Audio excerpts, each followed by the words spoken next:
আমার নবীজি কোন এক যুদ্ধের ময়দানে যাওয়ার জন্য নিজেই প্রিপারেশন নিচ্ছিলেন, কিন্তু মদিনার কিছু মুনাফিক, মদিনার আশপাশে থাকা কিছু ইহুদিদের ষড়যন্ত্রের কারণে যেতে পারলেন না।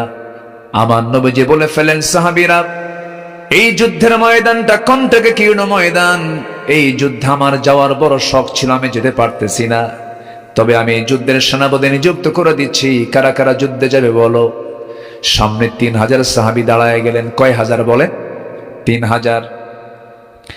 3000 সাহাবীর সামনে আমার নবীজি হঠাৎ করে ডাক দিলেন, সায়েদ এইদিকে আসো, জাফর এইদিকে আসো, আব্দুল্লাহ এইদিকে আসো।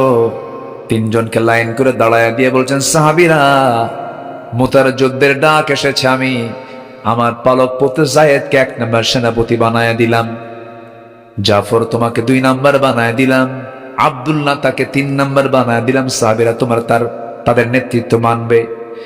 এই 3 জনের যদি সবগুলোই যদি দুনিয়া থেকে বিদায় নিয়ে নেয়, তাহলে তোমাদের মধ্য থেকে একজন তোমরা সেনাপতি নিযুক্ত করে নেবে। মানে নবীর কথার মধ্যে একটা গন্ধ চলে এসেছে, 3 জনই শহীদ হয়ে যাবে। 3 জন সেনাপতি সন্তুষ্ট, কিন্তু মুনাফিকরা পিছন দিক থেকে পেঁচ লাগায় দিয়া কানের মধ্যে ঢুকায় দিচ্ছে 3 জনকে, শোনো, যুদ্ধে যেও না, যুদ্ধে গেলে মারা যাবে। কিন্তু রাসূল 3 জন সেনাপতি নিযুক্ত করেছেন, মানে তোমরা 3 জনের কেউ বাঁচবে না। মুনাফিকদের এই সমস্ত কথা শুনে 3 জন সেনাপতি বজ্র কণ্ঠে জবাব দিয়ে দিলেন, ও মুনাফিকের দলেরা, আমরা যুদ্ধে যাচ্ছি বাঁচার জন্য নয়, শহীদ হওয়ার জন্য। আমার নবীজি পারমিশন দিলেন। রাসূল বলছেন, যায়েদ, যুদ্ধে যেতেছেই যখন যাও, পরিবারের কাছ থেকে বিদায় নিয়ে আসো। রাসূল তো বুঝতে পেরেছেন বাঁচবে না। জাফর বিন আবু তালিবকে বলা হলো, জাফর তুমি চলে যাও। যায়েদ বিন আরিস বলেন, ইয়া রাসূলুল্লাহ, আমি আর যাব কোথায়? আমার যাওয়ার জায়গা নাই, আমি যুদ্ধের প্রস্তুতি নিয়ে নিলাম। জাফরকে যখন বলা হলো, জাফর বিন আবু তালিব রাদিয়াল্লাহু তাআলা আনহু বলছেন, ইয়া রাসূলুল্লাহ, আপনি যখন বলেছেন, আপনার কথা আমি কেমন করে অমান্য করে আমি যাচ্ছি পরিবার কাছ থেকে বিদায় নেওয়ার জন্য। চলে গেছেন পরিবারে, ঘরের মধ্যে ঢুকলেন, সন্তান 2টা কোলের মধ্যে নিয়ে নিলেন। সামনে স্ত্রী এসে বসে পড়ল।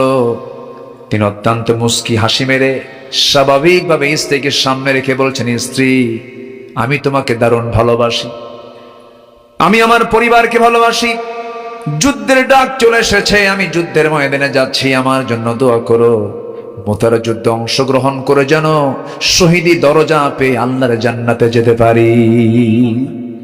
স্ত্রী চোখে পানি, স্ত্রী কান্দে। স্বামী বলছেন, জাফর বিন আবু তালিব বলছেন, তুমি কান্দো কেন?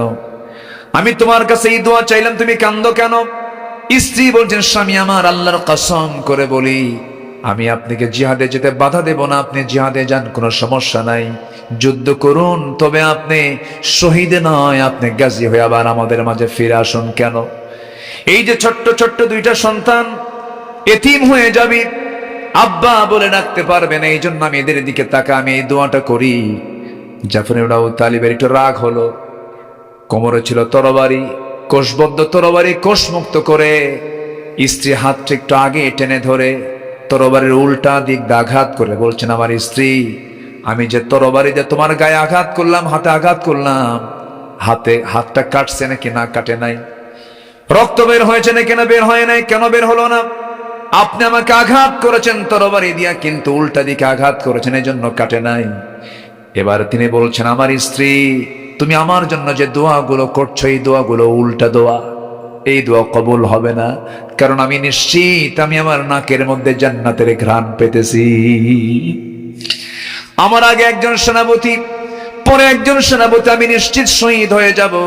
এই কথা বলেই পরিবার থেকে তিনি বের হয়ে এটা দৌড় মারলেন। কিতাবে এসেছে, সিরাত গ্রন্থে এসেছে, জাফর ইবনে আবু তালিবের 2 কলিজার টুকরা সন্তান পিছন দিক থেকে দৌড়ায় আর আব্বা আব্বা বলে ডাকে, কিন্তু একটা বারের জন্য জাফর পিছনের দিকে ফিরে তাকান নাই। ইসলাম তেমনি এমনি আসে নাই।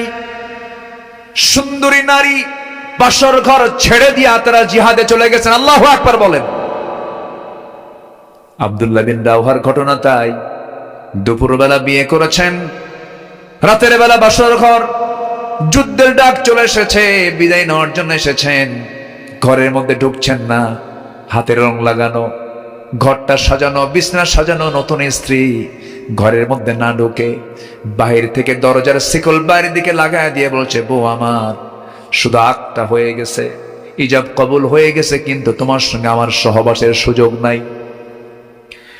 আমি তোমার সঙ্গে দেখা করতে আসিনি, শুধু বিদায় নেওয়ার জন্য একটু কথা বলতে এসেছি। আমাকে দেখতে পারবে না, দেখতে গেলে প্রেম নিবেদন হয়ে যাবে, সময় চলে যাবে, জিহাদে যেতে দেরি হয়ে যাবে। আমার জন্য দোয়া করো, মুতার যুদ্ধে যেন আমি শহীদ হয়ে আল্লাহর জান্নাতে যেতে পারি। স্ত্রীকে দেখে বলছেন, স্বামী আমার, আল্লাহর কসম করে বলি আমি আপনার সময় ক্ষেপণ করব না, কিন্তু একটা বারের জন্য আমাকে দেখার সুযোগ দিয়ে দেন। আমি যেন একটা বার আপনাকে দেখতে পারি, নয়ন ভরে যেন চিনে নিতে পারি। হাসরের ময়দানে অসংখ্য লোকের মাঝে আপনি আমার স্বামী ছিলেন, আমি যেন আপনাকে এইভাবে চিনতে পারি, এই জন্য আমি আপনাকে একটু দেখতে চাই। এবার আব্দুল্লাহ বিন রাওহা বলছেন, তুমি যদি আমার জীবনের একমাত্র স্ত্রী হও এবং তোমার জীবনের আমি যদি একমাত্র স্বামী হয়ে থাকি, সর্বশেষ স্বামী যদি আমি তোমার জীবনের হয়ে থাকি, তোমার সঙ্গে আমার সঙ্গে সাক্ষাৎ করে দেওয়ার দায়িত্ব আরশের মালিক আল্লাহ নিজে নিয়ে নিবে। দেখা পর্যন্ত করলেন না, ফিরে আসলেন, যুদ্ধে ঝাঁপিয়ে পড়লেন। তিনজন সেনাপতি দুনিয়া থেকে বিদায় নিলেন।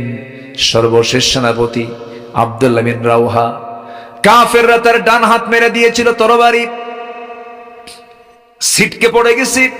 বাম হাতে কালিমার ঝান্ডা তুলে নিয়েছেন, বাম হাতও কেটে ফেলে দেওয়ার সঙ্গে সঙ্গে দুই হাতের কর্তিত অংশ দিয়া চাপ মেরে ধরে মুখের মধ্যে কালিমার ঝান্ডা তুলে নিয়েছে। ডান পা বাম পা কেটে ফেলে দিয়েছে, মস্তকটা ছিটকে পড়ে গেছে, কিন্তু একটা বারের জন্য কালিমার ঝান্ডা জমিনে ফেলতে দেন নাই, কামড় মেরে ধরে আছে। দূর থেকে 4 নম্বর সেনাপতি খালিদ বিন ওয়ালিদ দূর থেকে দেখেন কে যেন কালিমার ঝান্ডাটা ধরে আছে, কাছাকাছি চলে গেলেন, কেউ ধরে নাই। আব্দুল্লাহ বিন রাওহা কামড় মেরে আসমানমুখী হয়ে ধরে আছে। টান দিলেন কালিমার ঝান্ডাটা, কিন্তু ঝান্ডা মুখ থেকে বের হয় না। কানের মধ্যে মুখ ঢুকায় দিয়া আব্দুল্লাহ বিন রাওহার খালিদ বিন ওয়ালিদ বলতেছেন, ভাই রে, মুতার যুদ্ধের আমি 4র্থ নম্বর সেনাপতি, কালিমার ঝান্ডা আমার দরকার। মুখটা ফাঁকা হয়ে গেছে, কালিমার ঝান্ডা হাতের মধ্যে নিয়া যুদ্ধে ঝাঁপিয়ে পড়লেন খালিদ বিন ওয়ালিদ। 3000 সৈন্য কোথায়, আবার মুতার যুদ্ধে রোমানদের 1 লক্ষ সৈন্য কোথায়। একদম একটা অসম যুদ্ধ। সেই যুদ্ধের নেতৃত্ব দিতে নিয়ে খালিদ বিন ওয়ালিদ যখন যুদ্ধের কৌশল হিসেবে গ্রহণ করলেন, কি করলেন, বালুর জায়গা ছিল, সব মুজাহিদদেরকে বললেন, তোমরা ঘোড়াটা বালুর মধ্যে দাবড়াও। খুরের আঘাতে বালু দিয়া গোটা এলাকা সম্পূর্ণ আড়াল হয়ে গেল, ধুলা দিয়ে সম্পূর্ণ নিভে গেল যুদ্ধের কৌশল। এরপরই তারা যুদ্ধ শুরু করে দিলেন। খালিদ বিন ওয়ালিদ সেই যুদ্ধের ময়দানে তিনি একা শুধু 1টা 2টা 3টা 4টা তরবারি নয়, 8-8টা তরবারি ভেঙে চুরমার করেছিলেন। 1 লক্ষ সৈন্যকে পরাজিত করলেন খালিদ বিন ওয়ালিদ। মুসলমানরা বিজয়ী হয়ে গেল। বিজয়ী হয়ে মদিনার দিকে যখন ফিরে আসতেছিল, নবীজির মন মরা, কলিজার টুকরা যায়েদ বিন হারিস নাই, চাচাতো ভাই জাফর বিন আবু তালিব নাই, দুনিয়া থেকে বিদায় নিয়েছেন। আমার নবীজির হৃদয়টা ক্ষত হয়ে আছে। এমন সময় বিজয়ের পতাকা যখন খালিদ বিন ওয়ালিদ যখন মদিনায় ফিরলেন, আমার রাসূল কোনো কিছু জিজ্ঞাসা করার পূর্বেই বললেন, আমার সাহাবীরা যুদ্ধে বিজয় হয়েছে না পরাজয় হয়েছে এটা আমার জানার আগে দরকার নেই, আগে বলো আমার সাহাবীরা ঠিক মতো নামাজ পড়েছে কিনা। জোরে কোন সুবহানাল্লাহ, আরো জোরে বলি সুবহানাল্লাহ। ইমানের যত্ন নেওয়ার দরকার আছে না নাই? নামাজ না পড়া কি ইমানের যত্ন নাকি? জীবনে 1 ওয়াক্ত নামাজ ছাড়বো না কারা কারা, একটু হাত তুলে দেখান তো দেখি। জোরে বলি আল্লাহ, আরো জোরে বলি আল্লাহ। আমাদেরকে 5 ওয়াক্ত সালাত আদায় করার তৌফিক তুমি আল্লাহ দিয়া দাও। জোরে বলি আমিন, আরো জোরে আমিন, আরো জোরে আমিন। হাত নামান। কষ্ট পাচ্ছেন মনে হয়, কষ্ট পাচ্ছেন না তো?